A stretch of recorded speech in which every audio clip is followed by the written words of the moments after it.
Hello guys! Ngayong umaga, nagtotorta ako ng kangkong. Yan, tutorta ko siya guys. Ayan. Para ulam namin ng tanghali. Ayan. Ito yung steam niya. Yan, ilalagay ko rin. Tutorta ko rin. Yan. Sarap ito guys. Masustansya. Masustansyang gulay. Simple lang na luto pero masarap at masustansya guys.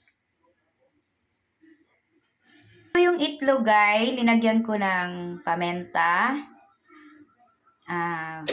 peppers, kunting asin, kunting bitchin, and ibabati natin siya.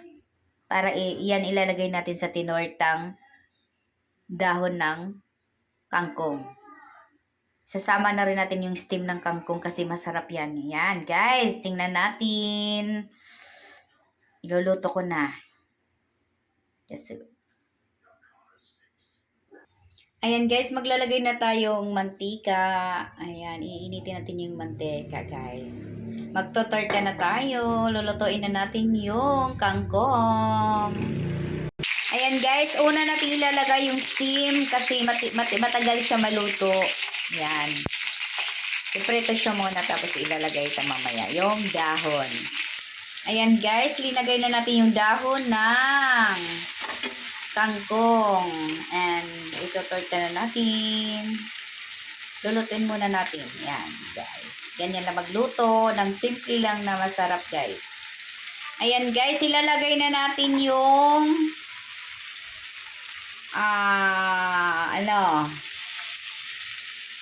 egg. Ayan.